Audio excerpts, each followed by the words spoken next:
tal? ¿Cómo les va? Muy buenos días. Bienvenidos a Entrevista 930 aquí en Radio Montecarlo. Últimos días del mes de julio y estamos recibiendo al diputado por el Partido Nacional, Martín Lema. Esto yo lo he dicho más de una vez delante suyo, pero sobre todo cuando no está, porque es cuando más vale la opinión, sobre todo cuando uno elogia. Reconocido muchas veces como uno de los diputados que más trabaja los temas. Cuando se pone un tema al hombro, es insistente, es intenso, pero trabaja mucho. Martín Lema, ¿cómo le va? ¿Qué tal, Nicolás? Buenos días, gracias por venir. Por favor, buen día, un gusto. ¿Cómo lo lleva la campaña? Bien, muy bien. Multiplicar el trabajo. Sí, hay que intensificar. Ya que soy intenso, sí, trato de ser coherente con el trabajo. Temprano hablaba con un legislador, la verdad, y me decía, estoy deseando que llegue el 15 de septiembre. Porque claro, la gente muchas veces esto no lo toma en cuenta. A ustedes se les duplica y hasta triplica el trabajo, de verdad. Lo hacen por vocación, lo hacen porque quieren asegurar eventualmente un cambio en el gobierno, en el caso suyo. Buscarán su lugar en el Parlamento. Pero es intensa la agenda, es claro, desgastante. Claro, uno llega a la casa y no sabe si tiene la valija afuera o tiene todas sus pertenencias. Es bravo para la familia. Y sí, es bravo. Oye, yo tengo un hijo chico y es muy sacrificado, pero bueno, es la actividad que se eligió y hay que afrontarla y muchas veces es un compromiso familiar, no solo familiar, sino de todos los núcleos cercanos. Yo sé que muchas veces se cuestiona la actividad política o se cuestionan los políticos, pero bueno, si bien en lo personal lo elegí con mucho gusto, pues siento la vocación, es cierto que se dejan muchas cosas de lado, muchos afectos de lado, y en ese sentido sacrificada, pero bueno, vale la pena. Lo importante es que tiene que valer la pena. Y para el otro día lo conversaba con Sebastián da Ciro. Y me decía, la verdad, yo tengo algunas campañas en el lomo, pero esta es especial. Porque sentimos que... Me dijo algo así como, tenemos que hacer muy mal las cosas para perder. ¿Usted tiene ese mismo sentimiento? Yo estoy convencido que el próximo presidente de la República es Luis Lacalle Pou. Lo digo sin vanidad y con el mayor sentido de la responsabilidad de lo que eso implica, pero es un tema de sensación que está muy lejos de ser triunfalismo. El sacrificio que estamos haciendo es enorme, pero también es muy subjetivo, ¿no? Muchas veces son las ganas. Nosotros tenemos ganas de estar con ese tipo de responsabilidad. Yo creo que cada elección es distinta y cuando vos estás en el proceso de la elección tenés que... El optimismo te nace naturalmente. No podría encarar la campaña si creyera que no puede. Como decía un presidente de Peñarol, biológicamente optimista, yo soy biológicamente optimista y aparte creo en el proyecto y estoy convencido que es un buen proyecto para el país. Entonces siempre la ilusión de que el resultado sea favorable tiene que estar, hasta por la responsabilidad de las propuestas que tienen que ser realizables y la responsabilidad de nuestros dichos, saber que tienen un alcance que el día de mañana, en caso de ser gobierno, es un alcance muy importante. Entonces, hasta por el sentido de la responsabilidad, uno tiene que plantearse el escenario posible de ganar. Yo tengo la sensación de que se va a dar, tengo las ganas y tengo la confianza. Yo confío en mi líder, confío en mi candidato, que es Luis. Así que... Y no me responda con lo políticamente correcto. Nunca. A veces sí. ¿Qué le gustaría para el próximo periodo? Es obvio que resuelve Lacalle Pou, que todo lo que ya sabemos. Usted no va a ser canciller si Lacalle Pou no quiere, por decirle algo. No sé, no va a ser ministro de Salud si Lacalle Pou no quiere, no va a ser presidente de ACE si Lacalle Pou no quiere. Ahora, si dependiera de Martín Lema, los próximos 5 años... Legislador. ¿En serio? Hoy en día tengo... El presidente de ACE, por ejemplo, usted que estuvo tanto siguiendo ese tema, investigadora, todo. No sé. Realmente, Nicolás, pero mirá, realmente no es algo que lo tenga... De hecho, soy abogado de profesión, tengo otro tipo de formación, me tocó la Comisión de Salud de la Cámara de Diputados y por lo tanto tuve el deber de especializarme, de estudiar, de interiorizarme, de informarme, de recorrer hospitales, de recorrer policlínicas. Es un tema de responsabilidad de la propia función que debo desarrollar. A mí me encanta la tarea de legislador, me encanta la tarea de control Y me parece muy importante. ¿Por qué te digo esto de entrada? Sin perjuicio que puede haber otros lugares que en el caso de ser gobierno y en el caso que pueda ser útil, obviamente que lo afrontaría con mucho entusiasmo. Pero creo que hay una señal muy importante a dar, que es que yo soy por hoy fiscalizado varios aspectos de la gestión del gobierno. Y me parece importante que si es un gobierno de Luis, cumplir el mismo rol. En donde, siendo del partido. Pero no va a ser bueno, lo mismo. pero ¿por qué? No va a ser ¿Pero por qué no? lo ¿Pero por mismo. qué Porque no? no es lo mismo fiscalizar a los compañeros yo no que puedo fiscalizar a los Nicolás, yo no puedo tener un doble discurso. Y hasta por la pregunta, por lo que yo te estoy comentando, estoy generando archivo que el día de mañana se va a visualizar en un eventual gobierno nuestro. A mí hay cosas que me parece que exceden profundamente la identidad política y el color político. Y a mí me ha tocado, dentro de la tarea, que algunos destinatarios puedan ser del Frente Amplio y otros no. Y cuando me llegaba la señal o el mensaje que podía tratarse de un correligionario mío, yo creo que hay que incrementar la exigencia, porque el que dice ser correligionario, por ejemplo, y se corrompe, tiene dos rótulos. Es un corrupto y es un traidor, porque traiciona un proyecto colectivo que genera mucha ilusión. Y me parece que esas señales hay que darlas. Y hay que darlas, por ejemplo, vos que pones en tela de juicio que pueda llegar a ser así. No, a mí me encantaría que el día de mañana en un gobierno nuestro lo que digo es, puedas... no es la historia ha demostrado que no es lo mismo fiscalizar. Se escribe a medida de que los protagonistas tengan la iniciativa y la determinación de hacer cosas. Yo me considero y creo estar en un proyecto que tiene que ser implacable. Nosotros tenemos que ser implacables. Hay falta de credibilidad con el sistema político, eso hay que reconstruirlo. Y esos vínculos entre la sociedad, entre todos los actores de la sociedad, se construye en cuanto a la coherencia y a un criterio único. Yo estoy convencido que es por ahí. Entonces, si el día de mañana alguien que yo tenga acceso, sea el partido político que sea, se flechó, yo tengo que ser igual de coherente que con los que cuestioné en este periodo, porque si no, yo más compatriota simplemente me embandero de una identidad política que en definitiva no estoy dignificando en la labor, porque según quién es, yo actúo de distintas formas. Y yo no estoy en esta entidad para hacer eso. Bien, vamos a no profundizar en torno a ese asunto, lo conversaremos más adelante si Lo vamos a empezar el periodo que viene. Si esperemos que no haya casos. En la calle Pou. Lo mejor es que no haya casos. Sí, bueno, sí. Lo mejor es que no haya casos. Yo mejor es que sí, le toca. La última sobre su futuro, para ver, mientras lo escuchaba en el momento del PDC. No va a zafar de esa. Hay gente que piensa en usted como posible intendente de Montevideo. No, le debe haber llegado. Si me llegó a mí, a usted le llega. Pero vos estás mucho más informado que yo. Sí, pero yo no estoy en interno. La otra vez Javier García se enojó conmigo, me dijo. Al aire me dijo Javier García. Usted estaba, pero yo estuve adentro, no sé cómo fue. Usted sabía, pero yo estuve adentro. Bueno, no sé. Hay veces que es verdad, que a veces que nosotros de afuera nos enteramos de algunas cosas que ustedes de adentro no siempre manejan, pero generalmente el sistema político sabe antes que la prensa de algunas cosas. ¿Nunca se le pasó por la cabeza? Comentarios pueden haber. A mí no me llegó nada que me implique un tratamiento formal del tema. Me parece que hay que ir por etapas. Yo honestamente creo que es algo que no es para despreciar para nadie que sienta esta vocación política, pero me parece que ese tipo de reflexión y ese tipo de instancias se dan en la etapa que corresponde, que no es ahora.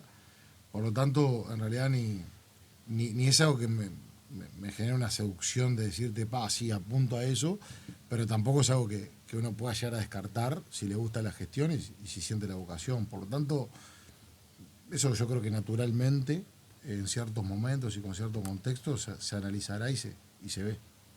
Pero no es un no. Es que es decir que no. Cuando le pregunté por presidente ACE, me dijo, la verdad, no, soy abogado, me gustaría fiscalizar más que ejercer la respuesta fue distinta. Cuando le preguntó por intendente, la verdad, ya se corrió un poquito de lo político. Lo que pasa es que creo que son funciones totalmente distintas y yo creo que al frente de la presidencia de ACE tiene que estar alguien muy especializado en una gestión particular que no creo tener las condiciones hoy para desarrollarla, y creo que hay personas que pueden estar en mucho mejores condiciones que yo. Y como lo conozco tanto en cuanto al trabajo de Contralor, no creo que sea la persona que hoy por hoy se esté necesitando. Yo no creo ser la persona para estar al frente de la presidencia. Bien. Lo de la intendencia lo conversamos después. En mayo Fue bravo. Abril, Y aparte que será antes, ¿no? Bueno, sí, está. Lo Vamos que- a dar con cartas. Cómo la abiertas, herramienta de como- la concertación, cómo la dilapidaron. Ni los 500 votos pudieron conseguir. Pero bueno, es democracia. A veces los votos están y a veces no. Esperemos que estén para ganar las Esos elecciones. votos estaban, tenían nombre y apellido. Hay 200 que no fueron a votar de los que estaba previsto que fuera. Bueno, pero no es momento de pase factura. No, obviamente que no. Va a convocar al Parlamento a las autoridades de salud.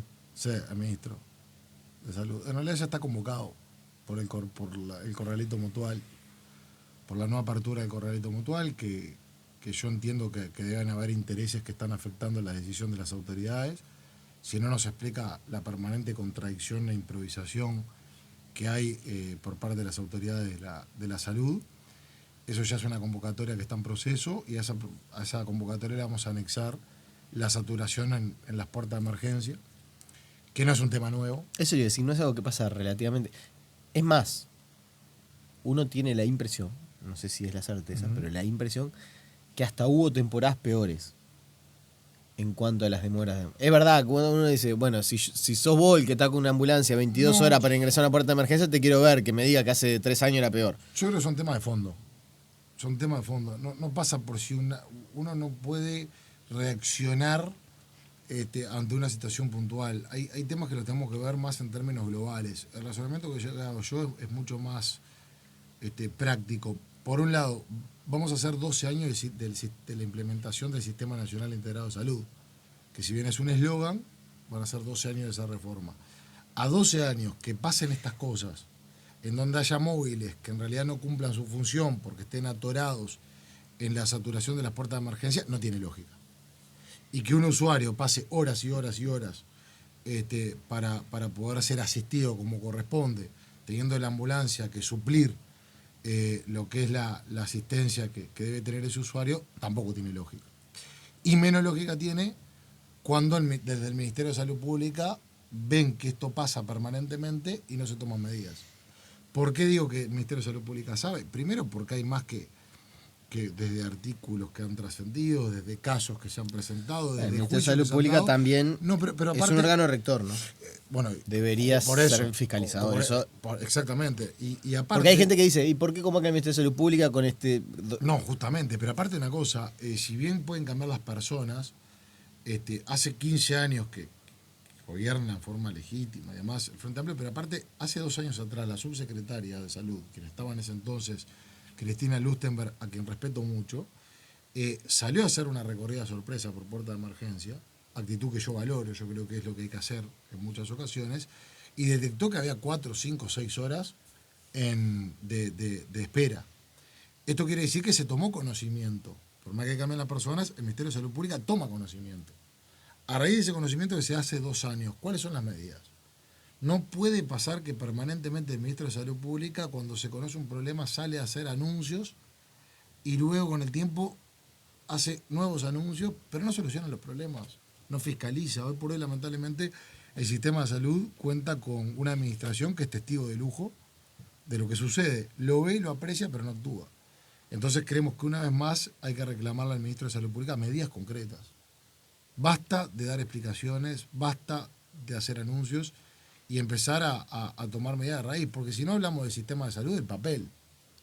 Porque muchas veces yo escucho en el Frente Amplio que se habla de la reforma, y bueno, la reforma y estas cosas, la reforma, y los promedios de tiempo de espera para acceder a especialistas, que también son extensos, es la reforma. Y cuando hablamos de promedio de tiempo de espera para intervenciones quirúrgicas, es la reforma. Y acceso a determinados tratamientos, eso tiene que ser la reforma. Y lo que es la modernización a través de elementos tecnológicos, eso es la reforma. Y en muchas cosas está la reforma de la salud en el papel, que es la del Frente Amplio, y el sistema de salud real, que muchas veces es totalmente distinto. Y yo creo que... Dice que hay como una especie de divorcio entre lo que se dice y lo que es. Absolutamente. Muchas veces se gobierna para la estadística. Y ¿Cómo para es ser eso? A ver, cumplido. Se me gobierna interesa. para la estadística, para ser cumplidos, para determinar eslogan que después van a las campañas a las campañas electorales, eso pasa permanentemente. Pero después cuando vamos al usuario, yo esto lo puedo decir con absoluta propiedad porque he recorrido y recorrido policlínicas, hospitales, he ido a fundaciones, he recibido usuarios, he trabajado un montón de temas en donde nadie me lo contó y he visto que está el sistema de salud de papel y que dista mucho del usuario. Cualquiera que nos está escuchando muchas veces para acceder a un especialista, si tiene que llamar, termina siendo disuasivo, porque le tiran la fecha para adelante. O diferentes acceso a tratamientos de medicamentos y demás, termina siendo todo un problema. Eso es parte del sistema de salud que tenemos que discutir. ¿Y por Cuando qué? te dice discutir, es en caso de ganar el Partido Nacional hay que rediscutir el Sistema Nacional Integrado de Salud. El Sistema Nacional Integrado de Salud, no podemos tener una postura permanentemente refundacional. Ya está el Sistema Nacional Integrado de Salud, sigamos con esta denominación. Ahora, hay que apretar en cuanto a los controles, a la fiscalización y a la modernización. Primero, hoy el Ministerio de Salud Pública, que es el rector, se ha debilitado en cuanto a la fiscalización. Tiene muy pocos inspectores, creo que no llega a 20 inspectores para fiscalizar los servicios de salud del país. Cumplimiento de metas asistenciales, tiempo de espera, farmacia de los centros de salud, bloque quirúrgico, CTI, etcétera, etcétera, etcétera. Claramente los recursos humanos son insuficientes. En cuanto al control de los prestadores, lo vemos. De vez en cuando aparece una noticia de que determinado prestador tiene problemas financieros. Hay que auditar más, ya se lo hemos reclamado al ministro, de que debe estar mucho más arriba de la gestión de los prestadores. En tema de control. Usted lo que dice es, a las instituciones se le dio más dinero, ¿Mm?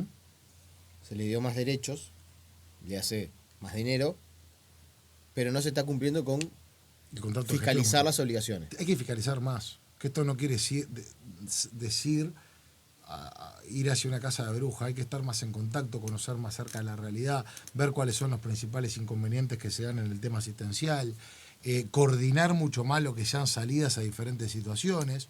Yo también te decía de modernizar. Hoy hay elementos tecnológicos que pueden servir para dar más accesibilidad en lugares donde no hay especialistas. Hay que hacer también, en algún momento hay que detenerse un segundo y hacer un mapa sanitario del país.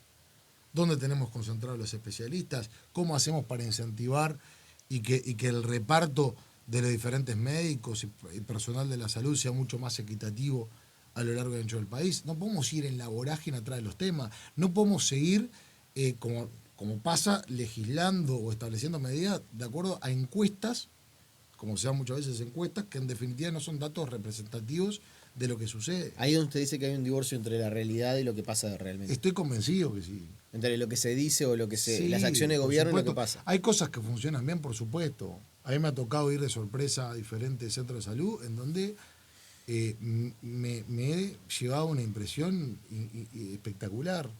Y gracias a recorrer permanentemente el centro de salud me di cuenta que los héroes anónimos, que es el personal, son los que sacan el sistema de salud adelante. Los que tienen la vocación, los que se enfrentan muchas veces a circunstancias que exceden el aspecto clínico, que tiene que ver con la contención, con lidiar con familiares, con lidiar con un montón de problemas y de preocupaciones que permanentemente se dan, y eso también hay que celebrarlo y eso también hay que reconocerlo. Acá no se trata de decir que se hace todo bien o se hace todo mal. Hay cosas buenas y de las otras. Tratemos de mejorar las buenas y corregir las malas. Hay una percepción, puede ser equivocada, las percepciones son subjetivas, las subjetividades a veces uno se equivoca, sobre todo cuando no maneja el dato objetivo. Desde que está Carámbula en ACE, yo tengo la percepción de que hay menos noticias de irregularidades, de escándalos, de denuncias, de sospechas. ¿Es así o no?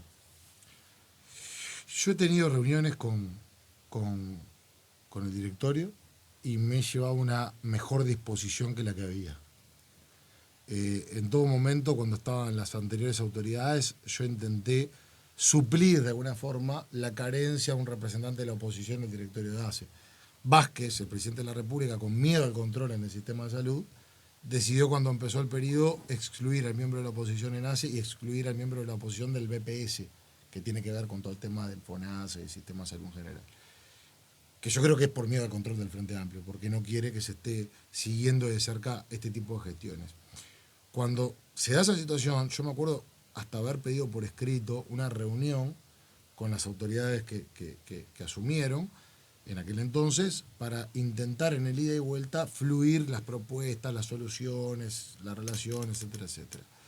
Lamentablemente nunca se me dio el lugar. Entonces me llevaron a las convocatorias, bueno, a todo el tema de las investigaciones que todos sabemos en qué terminó, no solo por mí, sino por otros actores, como hacía el diputado Rubio, el diputado Radí, el diputado Pez Pasquete, etcétera, etcétera, etcétera. Por otro lado, ahora, con la gestión del doctor Calamula, tengo que reconocer que no solo él, sino el resto del territorio han tenido una apertura a la crítica y a la sugerencia que yo valoro. Y que después podemos tener diferencias. Pero también podemos tener muchas coincidencias, como es el tema de los concursos, como habilitar un montón de servicios que no cuentan con habilitación y es fundamental que la tengan. Por ejemplo, las farmacias. No puede pasar que a 12 años del sistema de salud no haya farmacias habilitadas por el Ministerio de Salud Pública. Porque, entre otras cosas, ahí lo que se evalúa es si cumplen con un escenario mínimo de los requisitos exigidos por la autoridad sanitaria. Esa preocupación la compartimos. Y hay un montón de cosas que tienen que ver con la gestión que yo me encontré con autoridades que han recibido con buenos ojos las críticas constructivas y las sugerencias. Por eso se ha construido un diálogo que yo personalmente valoro. Por lo tanto, esa percepción que vos decís, Nicolás, yo en muchos aspectos tengo que ser justo. Valoro que hay un cambio en la postura, en la apertura. Soy crítico con algunas cosas. A veces cuando me contestan pedido informes que faltan preguntas que para mí tienen que estar la documentación, se los hago saber. El otro día incluso les hice saber mi molestia porque quiero toda la documentación. Pero en términos generales yo creo que hay una mayor apertura y un mejor diálogo con otros miembros, en este caso, en mi caso, como miembro del Partido Nacional.